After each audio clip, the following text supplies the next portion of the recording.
Hello student, तो अभी हम लोग क्लास 10 का मैथ्स का एक्सरसाइज 1.3 बनाने वाले हैं। ठीक है, तो उसमें सबसे पहला क्वेश्चन है हमारा कि सिद्ध कीजिए कि √5 एक अप्रिय संख्या है। तो इसको हम लोगों को क्या करना है बाबू, प्रूव करना है। ठीक है, तो चलो बनाते हैं। सबसे पहले हल लिख लेंगे। ठीक है, तो फिर मान लेंगे, माना कि √5 एक परिमेय संख्या है। देखो, हम लोगों को प्रूव करना है अपरिमेय संख्या। ठीक है, लेकिन हम लोग मान लेंगे कि √5 एक क्या है, परिमेय संख्या है। ठीक है, तो फिर इसलिए √5 इजकल टू P/Q, जहां क्या होगा आपका HCF, P और Q का क्या होना चाहिए, 1 होना चाहिए, और Q is not equal to 0 होना चाहिए। ये कब होगा बाबू, जब √5 को हम लोग एक परिमेय संख्या माने हैं, इसलिए √5 इजकल टू P/Q के रूप में होना चाहिए, जहां HCF 1 होना चाहिए और Q नॉट इजकल टू 0 होना चाहिए। ठीक है, तो यहाँ पे P इजकल टू क्या हो जाएगा, √5Q हो जाएगा। √ को हटाने के लिए हम लोग क्या करेंगे, दोनों और वर्ग करने पर, ठीक है, तो क्या हो जाएगा हमारा P² इजकल टू 5Q²। ठीक है, तो यहाँ से हम लोग का क्या हो जाएगा, Q² is equal to P² upon 5। इसको हम लोग क्या करेंगे, इक्वेशन 1 मान लेंगे। ठीक है, नेक्स्ट स्टेप क्या आएगा हमारा, चूंकि P² 5 से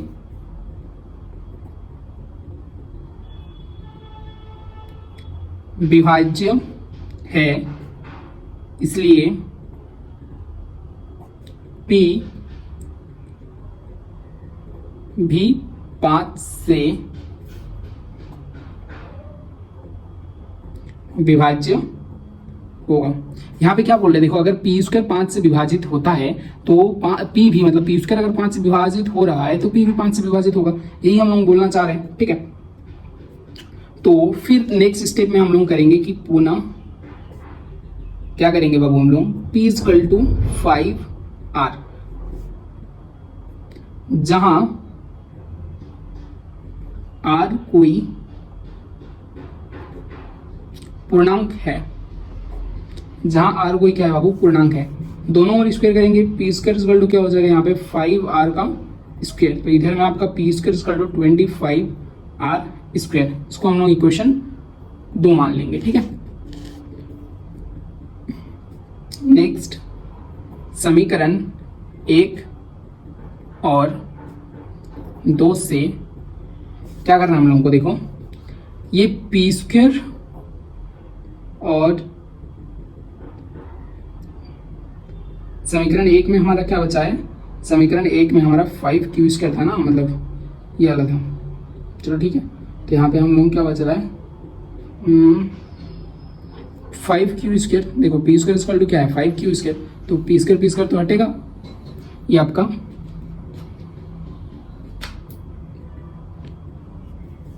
मतलब आपका हो जाएगा यहाँ पे 5Q² is equal to 25R square. ठीक है, तो यहाँ पे हम लोग क्या कर सकते हैं, तो 5 5 में 25 कटेगा, तो Q² इजकल टू क्या हो जाएगा 5R², मतलब R² is equal to Q² upon 5, Q² upon 5 ये आ रहा है हमारा।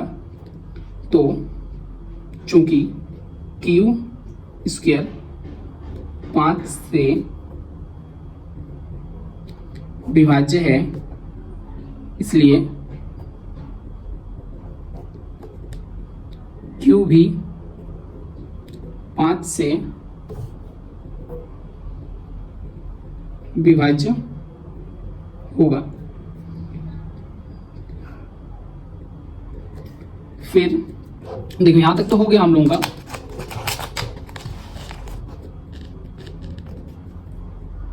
क्या लिखेंगे आता, P और Q दोनों 5 से विभाज्य है, अर्थात दोनों में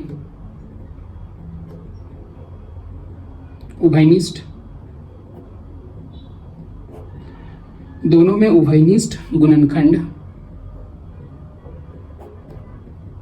5 है। देखो पी और क्यू दोनों 5 विभाजित है और दोनों में का उभयनिष्ठ गुणनखंड क्या है, 5 है। ठीक है, तो यह मेरी मान्यता का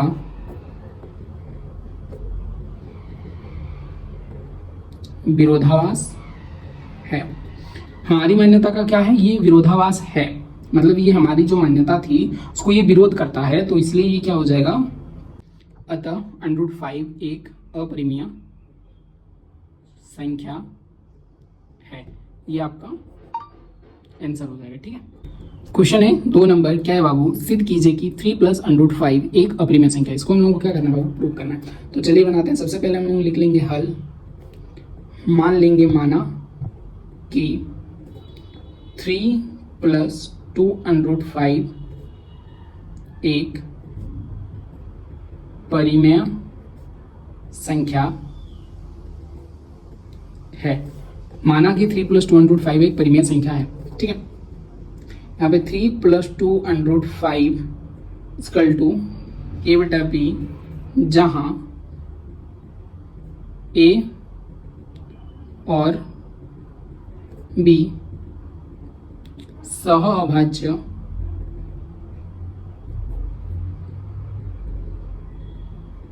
पूर्णांक है और b is not equal to 0, 2√5 a/b -3, मतलब √5 a/b -3, यहाँ पे गुना इधर जाएगा तो डिवाइड हो जाएगा, डिवाइडेड 2, मतलब आएगा आपका √5 a/2b -3/2, ये आने वाला है। ठीक है, चूंकि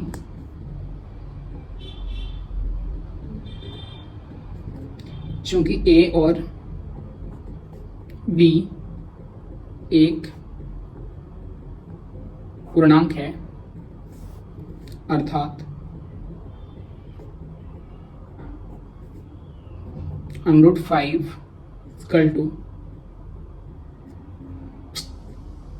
एक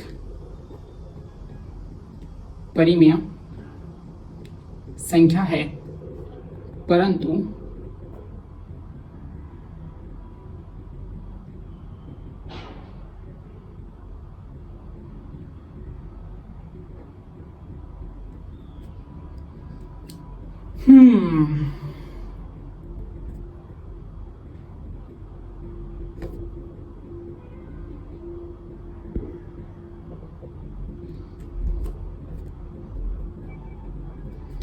एक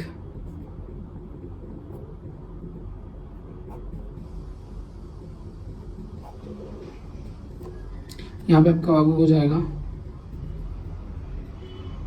ये √5 की जगह पे यहाँ पे आ जाएगा 3, अर्थात 3 एक परिमेय संख्या है, मतलब 3 जो है ये आपका 3 + 2√5 3 एक परिमेय संख्या है, लेकिन ये जो √5 के साथ में 2 है, तो 2√5 क्या हो जाएगा, एक अपरिमेय संख्या होगा। तो यहाँ पे हम लोग क्या लिखेंगे, हमें यह विरोधाभास अपनी गलत कल्पना के